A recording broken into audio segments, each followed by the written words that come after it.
آپ تمامی اہل بستی قابل مبارکباد ہیں کہ آپ نے نہایت ہی تسک و احتشام کے ساتھ اصلاح معاشرہ کے عنوان سے یہ عظیم الشان پروگرام منعقد کیا۔ اللہ تعالیٰ آپ سب کو جزائے خیر عطا فرمائے۔ اس مبارک موقع پر آپ نے خطیب خصوصی کے طور پہ جو انتخاب کیا وہ بھی قابل مبارکباد ہے۔ انشاءاللہ بہت جلد آج کے پروگرام کے خصوصی خطیب ہمارے آپ کے سب کے خصوصی مہمان عالم باعمل حضرت علامہ مفتی تطہیر احمد صاحب قبلہ تشریف لانے والے ہیں۔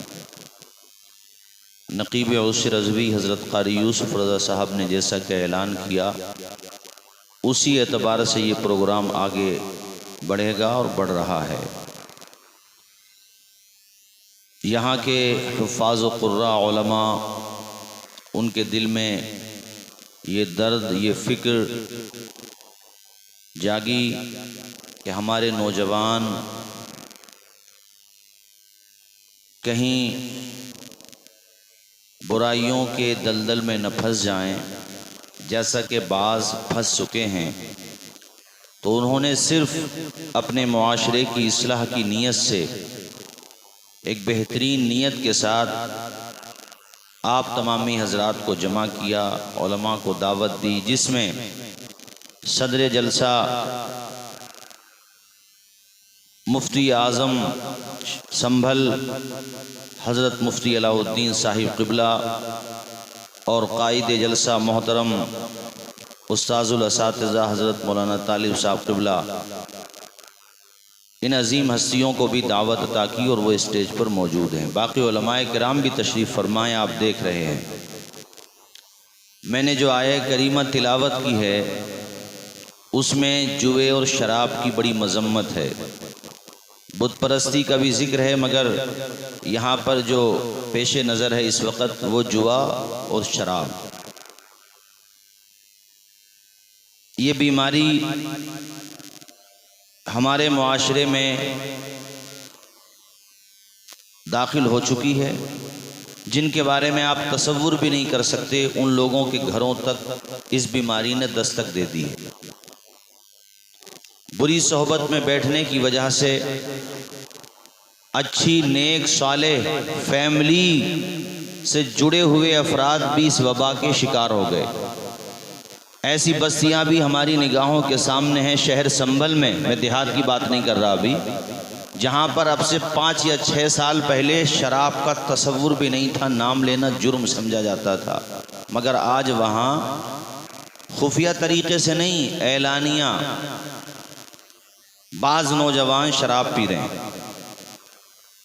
اور ہم اپنی اولاد پر اگر توجہ نہیں دیں گے، اپنے بچوں پر فوکس نہیں کریں گے، تو کہیں ایسا نہ ہو بری سوسائٹی کا اثر ہماری نسلوں کو تباہ و برباد کر دے۔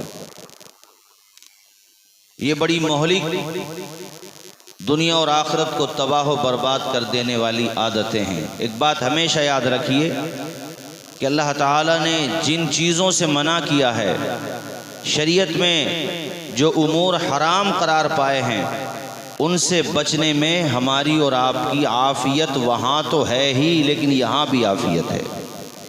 آپ دیکھ لیں، کسی کو اگر شراب کی لت پڑ گئی تو وہ کبھی سکون سے نہیں رہ سکتا، وہ بے قرار رہے گا، بے چین رہے گا، دولت ہے، شہرت ہے، سب کچھ ہے، لیکن اگر بری عادت کا شکار ہو گیا تو اسے مٹانے کے لیے 7 سمندر پار سے دشمن کو آنے کی ضرورت نہیں ہے، وہی ایک عادت اسے تباہ و برباد کر دے گی، ایک ہی عادت سے۔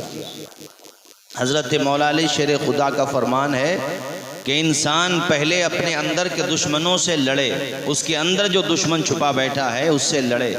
آپ نے فرمایا اگر بری عادت کا وہ شکار ہو گیا ہے تو سب سے بڑا دشمن اس کی وہی عادت ہے، اس کے خلاف وہ جہاد کرے، پہلے اپنی بری عادت کو دور کرے، خود بخود اس کے لیے کامیابیوں کے راستے کھل جائیں گے۔ اور یہ سچی بات ہے۔ ہم نے بہت لوگوں کو دیکھا ہے، اگر وہ بری عادتوں کے شکار ہو گئے تو ان کی ترقیوں کے راستے مسدود ہو گئے، وہ تھم گئے، رک گئے، وہ اس لیے کہ یہ انسان کو تباہی اور بربادی کی طرف لے کر کے جانے والی عادتیں ہیں۔ حضرات، اسی طرح جوئے نے بھی شکل بدلی ہے، سٹے کے نام پر یا اور بھی مختلف شکلیں ہیں اس کی، یہ بھی پیدا ہوا ہے ہمارے معاشرے میں، خاص طور پہ نوجوان بچوں میں یہ بیماری بھی آئی ہے۔ وہ کرکٹ کے نام پر آئی ہو یا کسی اور نہج سے آئی ہو، بس مالدار بننے کے شوق نے ہمیں دین کا غدار بنا دیا۔ مالدار بنو مگر عثمان غنی کے وفادار بنو۔ اللہ آپ کو دولت دے، خوب نوازے، کسی کے محتاج بھی نہ بنو، خوب کماؤ، تجارت کرو، جتنا ہو سکے محنت کرو۔ آپ حضرات کسان ہیں، اپنے کھیتی میں یا جس طرح سے بھی محنت ہو، آپ پہ پیسہ ہے تو اپنا پیسہ انویسٹ کرو، تجارت میں آگے بڑھو، ترقی کرتے چلے جاؤ، لیکن خبردار ایسا کوئی راستہ مت اپناؤ جو شریعت میں حرام قرار دیا گیا ہو، جو شریعت میں ناجائز قرار دیا گیا ہو۔ اور یہ بات یاد رکھیں، اللہ کے پیغمبر فرماتے ہیں رزق بندے کو ویسے ہی تلاش کرتا ہے جیسے کہ موت تلاش کرتی ہے، یعنی جیسے تم موت سے نہیں بچ سکتے، ویسے ہی جتنا رزق اللہ پاک نے تمہارے لیے مقدر کیا ہے، وہ رزق جب تک تمہیں مل نہیں جائے گا، وہ دولت جب تک تمہارے پاس پہنچ نہیں جائے گی، تم لقمہ اجل نہیں بن سکو گے، تم مرو گے نہیں۔ جتنا مقدر اللہ پاک نے کر دیا ہے، ماں کے شکم میں تھے تم بن رہے تھے، اسی وقت ایک فرشتے کو مقدر کر کے تمہاری تقدیر لکھوائی گئی تھی۔ تم نے یہ کیسے سوچ لیا کہ جو خدا تمہیں ماں کے پیٹ میں 3 اندھیروں میں روزی دے رہا ہے، تم نے یہ کیوں سوچا کہ وہ خدا تمہیں دنیا میں روزی نہیں دے گا؟ کیا وہ تمہیں بے سہارا چھوڑ دے گا؟ کیا وہ تمہیں لاچار چھوڑ دے گا؟ اس خدا پہ یقین کرو، جائز طریقے سے روزی تلاش کرو۔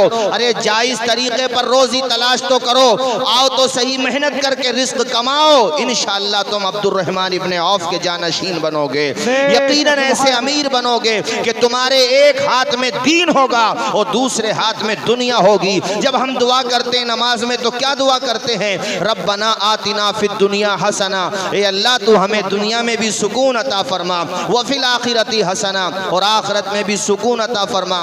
مطلب یہ ہوا کہ ہم دنیا بھی اللہ سے مانگیں اور آخرت بھی اللہ ہی سے مانگیں، اور دونوں جگہ کی بھلائی مانگیں، اللہ پہ بھروسہ کریں اور اس کے بعد آگے بڑھیں۔ اندھیرا دور کرنے کو اجالا کون دیتا ہے؟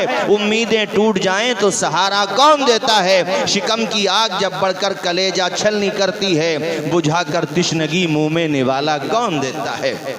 وہ جو پتھر میں بھی کیڑوں کو غذا دیتا ہے، وہ خدا ہے جو ہم سب کا کام بنا دیتا ہے۔ اللہ کی ذات پہ بھروسہ تو کریں، اس پہ توکل کریں، اس پہ یقین رکھیں، انشاءاللہ ساری پریشانیاں دور ہو جائیں گی۔ یہ زمین آسمان چاند تاروں میں تو ہے مصیبت زدوں غم کے ماروں میں تو جس طرف دیکھیے بس نظر آئے تو تیرا جلوہ خدا پھیلا ہے چار سو۔ اللہ اللہ پڑھیں، آپ تمامی حضرات پڑھیں، اللہ اللہ اللہ اللہ اللہ اللہ اللہ۔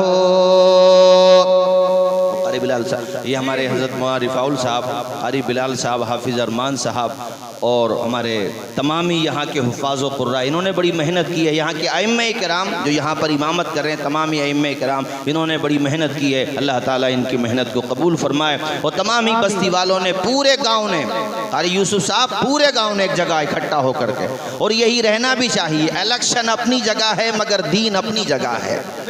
الیکشن ختم تو جھگڑا بھی ختم، اور میں تو کہتا ہوں الیکشن میں جھگڑا بھی نہیں ہونا چاہیے، ہلکا پھلکا چٹپٹ ہو جائے تو اس کو وہیں پہ ختم کر دو،